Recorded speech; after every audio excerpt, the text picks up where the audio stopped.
সন্দেত বিহারী মন্দির। তো এই মন্দিরে কেউই যায় না। আজকে মহাপ্রভু না থাকলে বৃন্দাবন ধাম দর্শন করতে পারতাম না। তো মহাপ্রভু পুনরুদ্ধার করেছে বলেই আমরা আজকে বৃন্দাবন ধামে যাচ্ছি। রাধা মাধবের বিভিন্ন স্থানগুলো নিদর্শন করেছে মহাপ্রভু। তার মধ্যে একটি স্থান হলো সন্তের কুঞ্জ। তো এইখানে রাধা মাধব বিভিন্ন রকম সন্তের করতো, টোটাই খেলবো, আসছে টোটাই যাবো, টোটাই খেলাধুলা করবো, টোটাই বিভিন্ন রকম লীলা করবো। তো সেইগুলোই আসছে জেনে নেব। তো এখানটা কাহিনিটা পুরোটা আমি শোনাবো এটা যিনি বলেছে তিনি শোনাবে। তো ভিডিওটা শুরু করা যাক।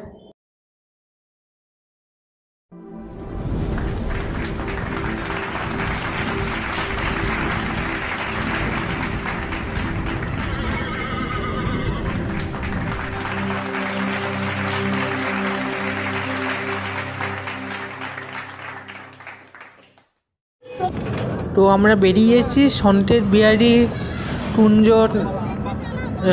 আশ্রমে রওনা দিতে। তো ওইখানেই আসছে প্রসাদ পাবো, দুপুরবেলা প্রসাদ। তো আরতিও দর্শন করবো।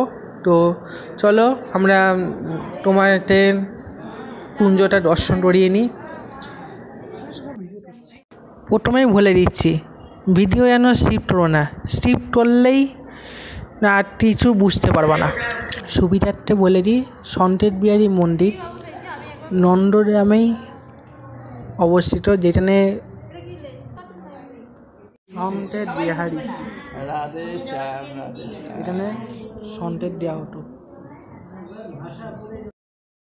তো আমরা আরতি দর্শন করবো। তো আরতি শুরু হবে, তো তোমরাও আরতিটা দর্শন করে নাও।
এইরকম রাধা গোবিন্দ সমানে কোথাও দেখা যায় না, শুধু সন্তেত বিহারী মন্দিরেই দেখা যায়। তো আসুন আমরা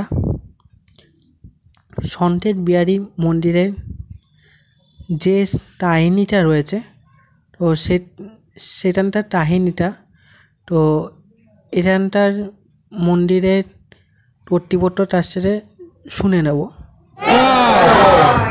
এটা সংকেত কুঞ্জ। সংকেত কুঞ্জে একটি সংকেত বিহারী মহাপ্রভু এই সংকেত কুঞ্জের থেকে যোগমায়া দেবী সংকেত করে ঠাকুরজিকে নন্দগ্রাম থেকে এবং রাধারানীকে বর্ষনা থেকে দুইজনকে দুই গ্রাম থেকে সংকেত করে এই কুঞ্জে মিলন করান। রাধা গোবিন্দের যে মিলন হয় সর্বপ্রথম সংকেত কুঞ্জে হয়। এই কুঞ্জে মিলনের পরে দুজনে আপসে প্রেমের চর্চা আদি চলে, রাসলীলা হয়, ঝুলা ঝুলে, তারপর দুজনে প্রেমালিঙ্গন করেন। প্রেমে দুজন বিহবল হয়ে যান। তো সামনে একটা কুণ্ড আছে, বিহবল কুণ্ড। তারপরে গোবিন্দ নন্দগ্রামে চলে যান আর রাধারানী বর্ষনার দিকে যান। বর্ষনার দিকে যেতে যেতে গোবিন্দের সঙ্গে যে মিলন হয়েছিল, প্রেম হয়েছিল, আলিঙ্গন হয়েছিল, সেই কথা চিন্তন করে করে রাধারানী নয়ন থেকে অস্ত্র পরিশোধ হয়েছিল। যেখানে পড়েছে সেটা প্রেম সরোবর। তারপরে রাধারানী নিজের সখীদের সঙ্গে বর্ষনায় চলে যান। এই সংকেত কুঞ্জ এটা নিত্য লীলাস্থলী। এখানে রাধা গোবিন্দের নিত্য প্রতি মিলন হয়। মিলনের পরে রাসলীলা হয়।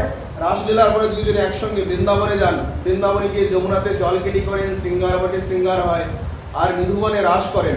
পুনরায় আবার দুজনে একসঙ্গে আসে। আসার পরে সামনে একটা বন আছে, নন্দগ্রামের দিকে যেতে ডান হাতে দোমান বন। এই দেশীয় লোক বলে দৌমিল বন, আর বাঙালিরা বলে দৌমান বন। তো দমন মন পর্যন্ত যখন একসঙ্গে আসে তো দুজনের দুটো মন হয়ে যায়, এক মন হয়ে যায়। ওই পর্যন্ত যখন আসে তখন দমন হয়ে যায়। গোবিন্দ নন্দগ্রামে চলে যান, রাধারানী বর্ষণায় চলে আসেন। আর এই সংকেত কুঞ্জের থেকে গোবিন্দ নিজের সকালের সংকেত করেন, চলো আজকে মাখন চুরি করতে যাবো, আজকে গোচরণে যাবো, আজকে খেলা করতে যাবো, যেখানে যাওয়ার হয় এখান থেকে সংকেত করেন। আর রাধারানীর সঙ্গে কোন কুঞ্জে মিলন হবে, কখনো কেশ স্পর্শ করে, কখনো কান স্পর্শ করে, কখনো নাক স্পর্শ করে, কখনো নয়নের অঙ্গ ভঙ্গিমার দ্বারা সংকেত করেন। তার সঙ্গে কোথায় মিলন হবে তুমি সেখানেই আসবে, সেই কুঞ্জে আসবে, সেখানে তোমার সঙ্গে মিলন হবে। আর ভান্ডি বলে যখন এনাদের বিবাহ হয়েছিল তার পূর্বে গায়ে হলুদ আশীর্বাদ এই সংকেত কুঞ্জ হয়েছিল। এই রাধা গোবিন্দ সমান সমান বিগ্রহ কোথাও দেখবেন না, বিশেষ তো এখানে এত বড় রাধারানী গোবিন্দের সঙ্গে যে সমান সমান এরকম কোথাও দেখবেন না। দেখবেন গোবিন্দ বড়, রাধারানী অনেকটা ছোট, শ্যাম সুন্দর দামোদর তিনি দেখবেন রাধারানী ছোট, গোবিন্দ বড়, কিন্তু এখানে দেখেন একদম সমান সমান রূপে আছেন। এখানে দুজনের গায়ে হলুদ আশীর্বাদ হয়েছিল। এখানে চৈতন্য মহাপ্রভু এসেছিলেন, নিতাই চাঁদ এসেছিলেন, অদ্বৈত প্রভু এসেছিলেন, রূপ সনাতন গোস্বামীগণ এসেছিলেন, আর গোপাল ভট্ট গোস্বামীপাদ যিনি রাধারমন লালকে প্রকট করেছেন। গোপাল ভট্ট গোস্বামী এখানে দীর্ঘদিন থেকে ভজন করেছেন আর এই সংকেত ব্যাগী সেবা প্রতিষ্ঠা করেছেন। রাধা গোবিন্দের যে প্রথম রাসলীলা হয়, রাসস্থলী, রত্নবেদী, রত্ন সিংহাসন, সেগুলো সবাই সংকেত কুঞ্জে ওখানেই আছে। আমাদের যেখানে যোগমায়া মন্দির সেখানে গোপাল ভট্ট গোস্বামীপাদের ভজন কুটির আছেন, ঝুলা আছে যেখানে রাধা গোবিন্দ ঝুলা ঝুলেছিলেন, রাসস্থলী আছে এবং রত্নবেদও এখানেই আছে। আপনারা সবাই প্রসাদ পাবেন, দর্শন করা যাবে না? হ্যাঁ, সব এখানেই আছে। প্রসাদ পেয়ে বিশ্রাম করে সবাই এগুলো দর্শন করবেন। তো এই হলো সন্তেত বিহারী কুঞ্জর কাহিনী। তো এবার আমরা প্রসাদ পাবো।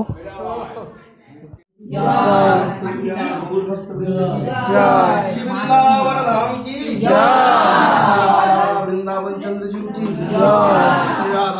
বেশ বেশ বেশ দিও না।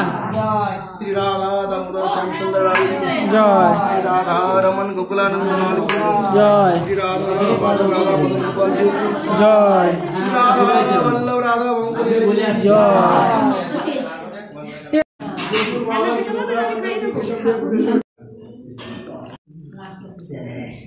বাংলাদেশ বর্ডার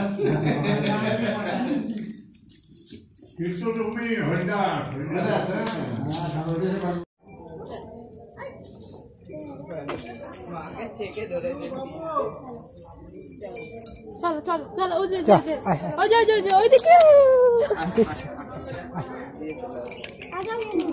সাবরি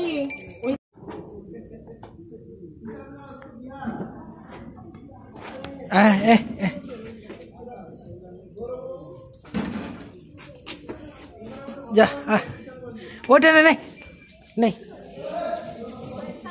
কিছু নেই ডাউ।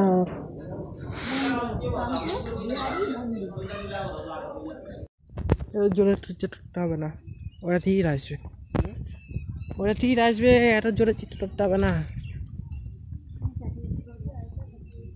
বাপরে পা গরম হয়ে গেছে।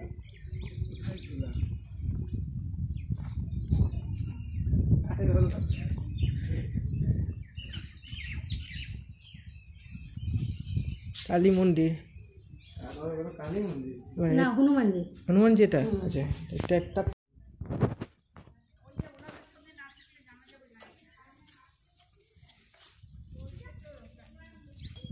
এই হচ্ছে যোগমায়া মন্দির বা টাট্টায়নী। তো যেইখানে রাধা মাধব এখানে সন্তেত তত্ত্ব। আজ টোটাই ঠেলবো, টাল টোটাই ঠেলবো।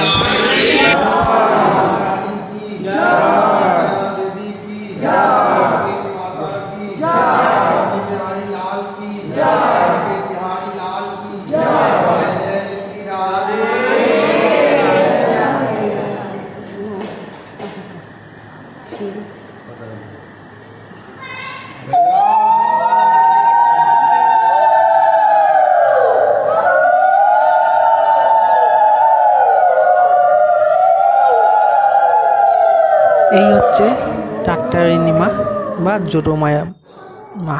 টাট্টায়নী মা যার জন্য শ্রীকৃষ্ণকে সবসময় কোলে নিয়ে থাকতেন যাতে আঘাত না পায়। যখন যেটা খুঁজে পাবো তখন সেটাই। দাস রঘুনাথ। শ্রী গোপাল ভট্ট দাস রঘুনাথ।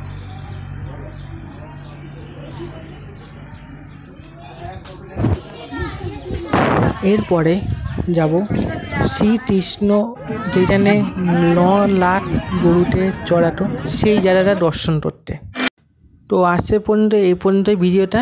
যদি ভালো লাগে তাহলে সাবস্ক্রাইব, লাইক, কমেন্ট, শেয়ার অবশ্যই করবা।